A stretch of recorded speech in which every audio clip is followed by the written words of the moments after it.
8. Pergunta: depois de assumir o seu desejo, você mantém em mente a presença constante desse eu maior, protegendo-o e concedendo o que foi assumido? Resposta: a aceitação do fim determina os meios. Assuma o sentimento do desejo realizado e seu eu de dimensão mais ampla definirá os meios. Quando você se apropria de um estado como se já o tivesse, as atividades do dia a dia desviam sua mente de pensamentos ansiosos, de modo que você não fica procurando sinais. Você não precisa sustentar a ideia de que alguma presença fará isso por você. Você simplesmente sabe que já está feito, ou simplesmente assume o sentimento de que já está feito. Sabendo que já é um fato, caminhe como se assim fosse, e as coisas acontecerão para torná-lo real. O poder criador da consciência é que fará com que as coisas aconteçam. Então você não precisa ficar pensando no assunto o tempo todo. Não há necessidade de se preocupar com alguma presença agindo por você. O eu mais profundo, de dimensão maior, já fez isso. A consciência de ser já faz esse trabalho naturalmente, sem que você precise ficar pensando no assunto.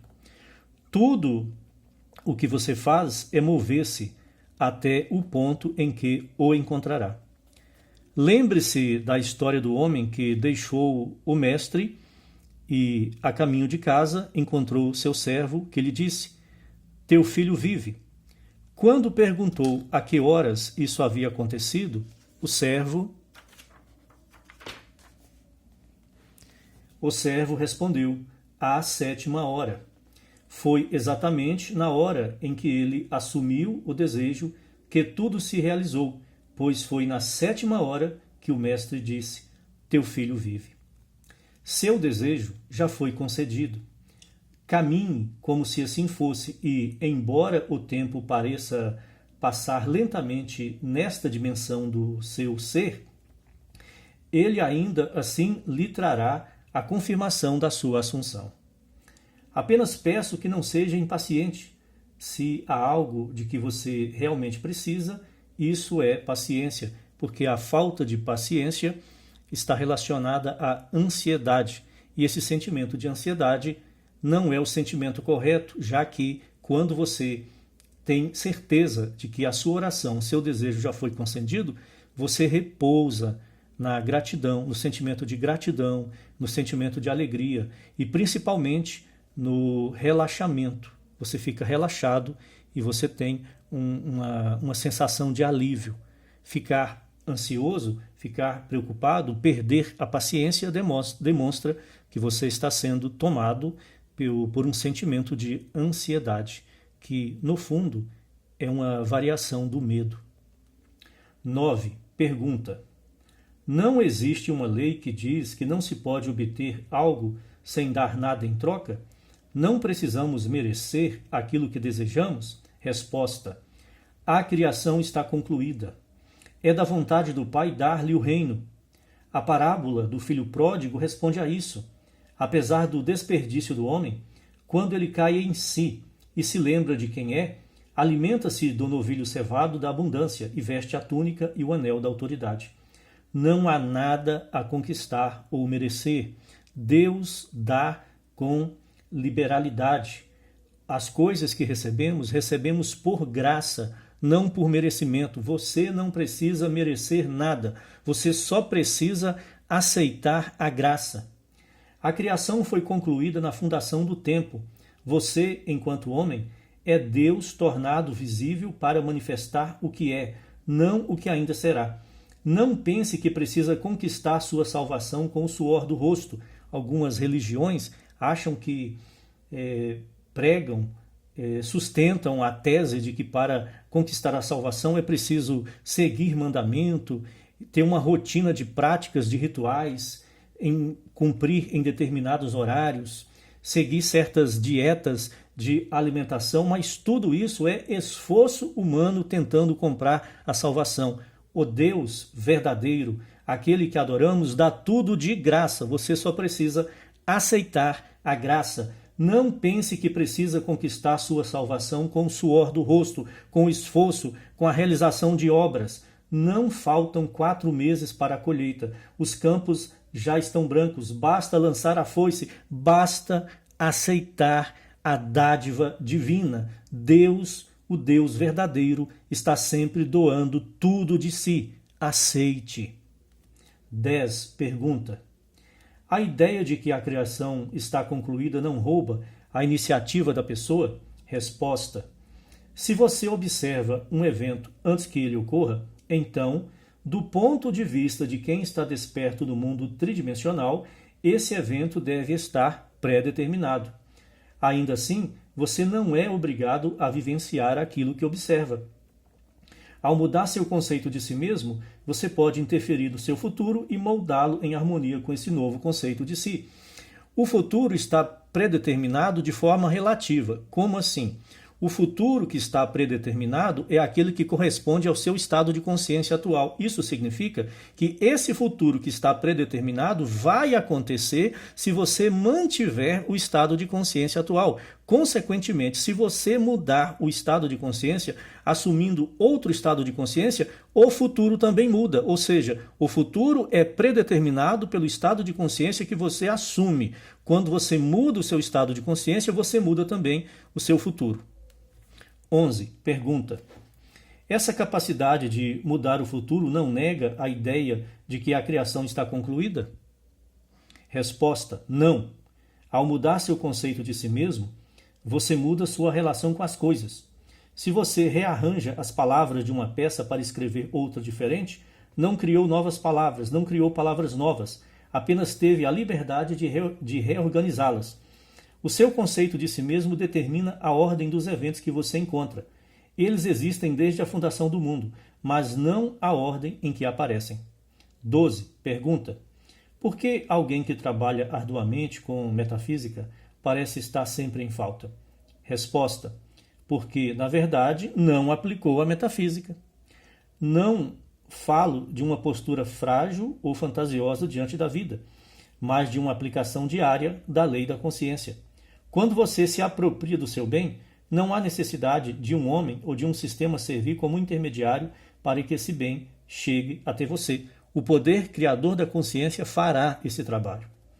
Vivendo em um mundo de homens, o dinheiro é necessário no meu cotidiano. Se eu o convidar para almoçar amanhã, preciso pagar a conta. Ao sair do hotel, preciso quitar a despesa. Para voltar de trem a Nova York, a passagem deve estar paga. Eu preciso de dinheiro e ele precisa estar disponível. Não vou dizer, Deus sabe o que é melhor e sabe que eu preciso de dinheiro. Em vez disso, vou me apropriar do dinheiro como se ele já fosse meu, assumindo o sentimento de que tenho dinheiro em abundância. Precisamos viver com ousadia, com atrevimento, com coragem.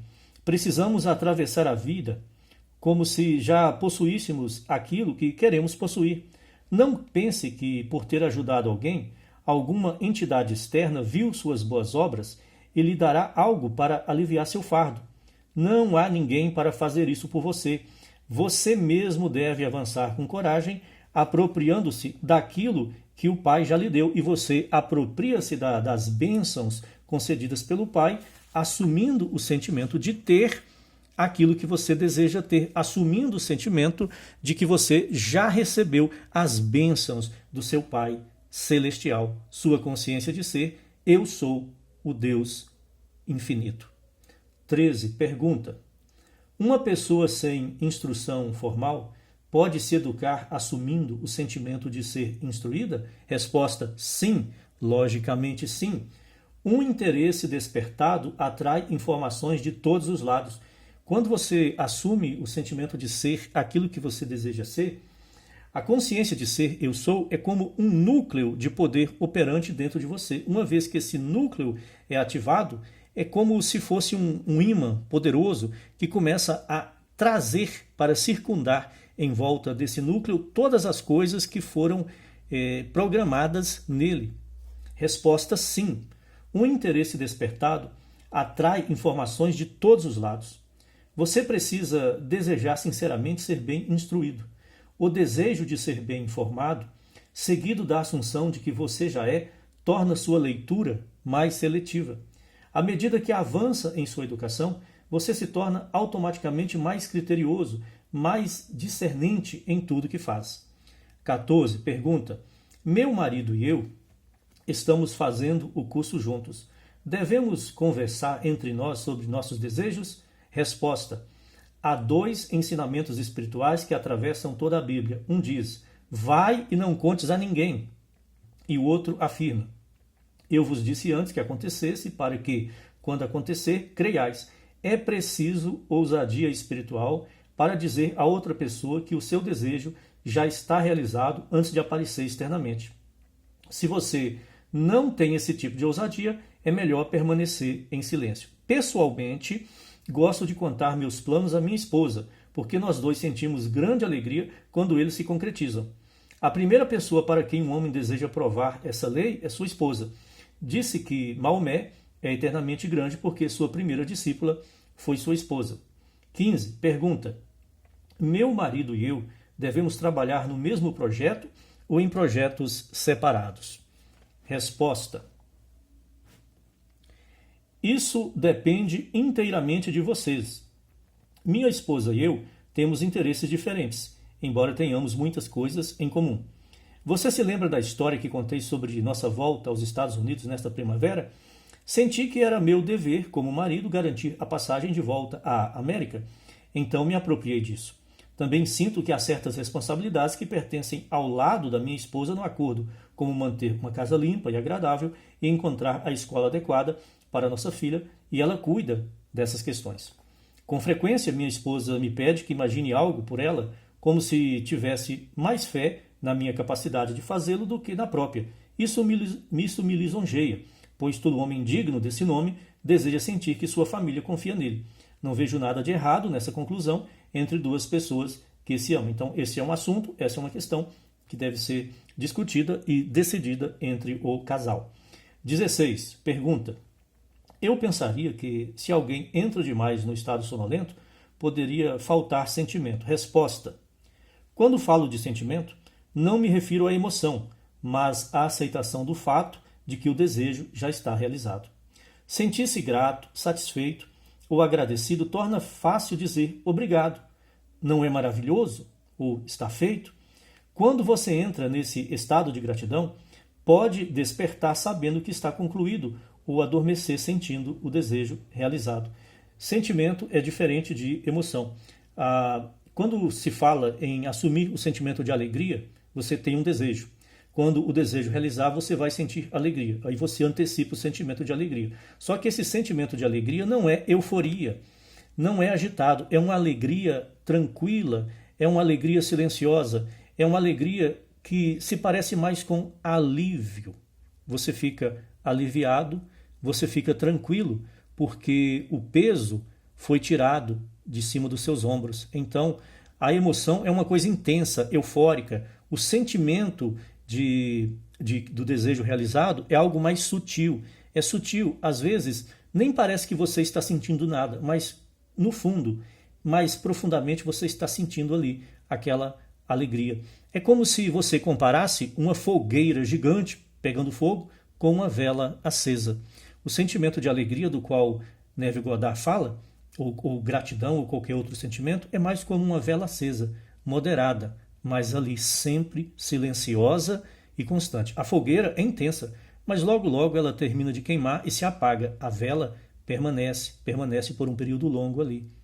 Mas parece pequena, sutil, discreta, mas está sempre ali. Então o sentimento que devemos assumir não é de euforia, é mais dessa alegria tranquila, porém contínua e consistente.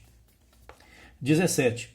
Pergunta: o amor é um produto da própria consciência? Resposta: todas as coisas existem na sua consciência, sejam amor ou ódio.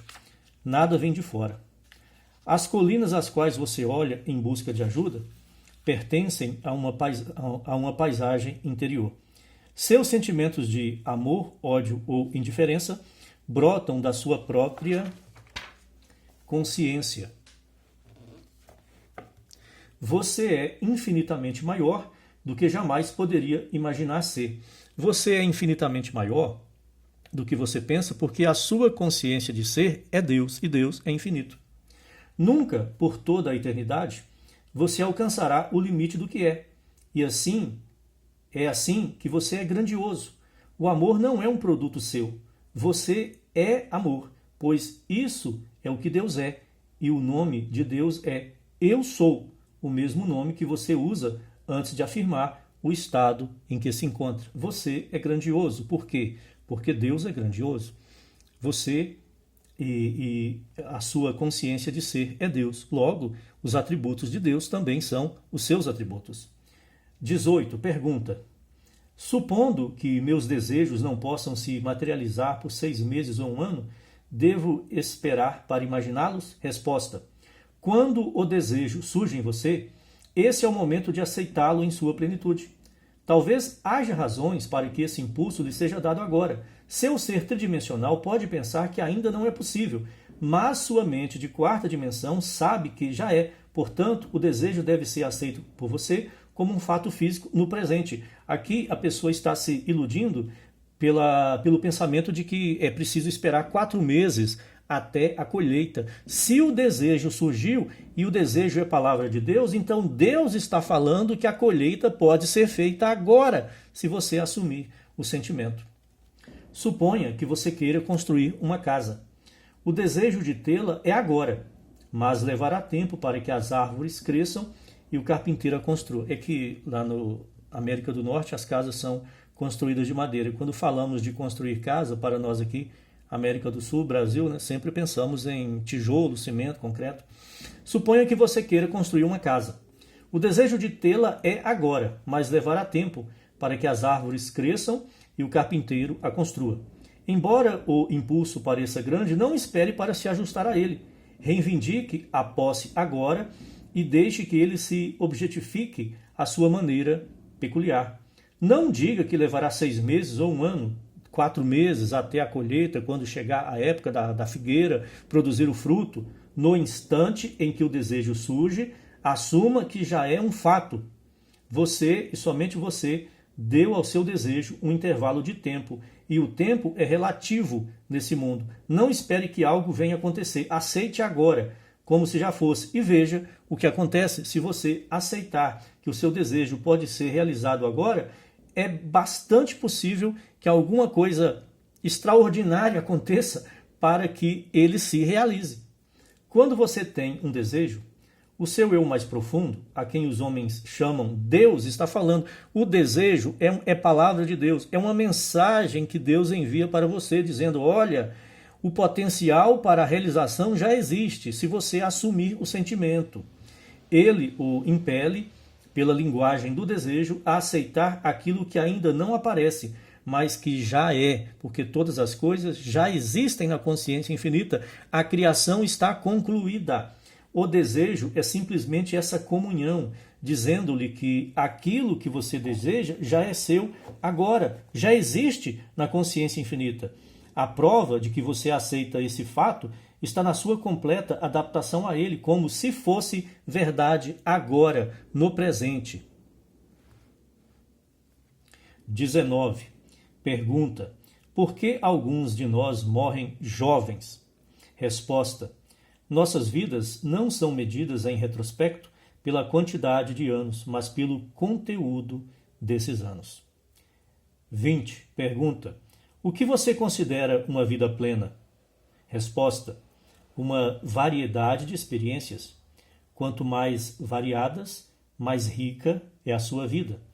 Na morte, você passa a atuar em um mundo de dimensão maior e toca sua parte em um teclado composto por uma vida inteira de experiências humanas. Portanto, quanto mais variadas forem suas experiências, mais refinado será seu instrumento e mais rica será sua vida. 21. Pergunta: E quanto a uma criança que morre ao nascer? Resposta: a criança que nasce vive para sempre, pois nada realmente morre. Pode parecer que a criança que morre ao nascer não possui um teclado de experiências humanas, mas como disse certa vez um poeta, ele traçou um círculo que me deixou de fora. Infiel, vilão, alguém a desprezar. Mas o amor e eu tivemos engenho para vencer. Traçamos um círculo que o fez entrar. O ser amado tem acesso às experiências sensoriais daquele que ama. Deus é amor, portanto, em última instância, todos possuem um instrumento cujo teclado são as impressões sensoriais de toda a humanidade. 22. Pergunta: qual é a sua técnica de oração? Resposta: ela começa com o desejo, pois o desejo é a força motriz da ação. Você precisa conhecer e definir seu objetivo, e então condensá-lo em uma sensação que implique realização. Quando o desejo estiver claramente definido, imobilize o corpo físico e vivencie na imaginação a ação que implica seu cumprimento. Repita esse ato várias vezes até que ele adquira vividez e o sentimento de realidade. A leitura continua no próximo vídeo. Obrigado pela presença.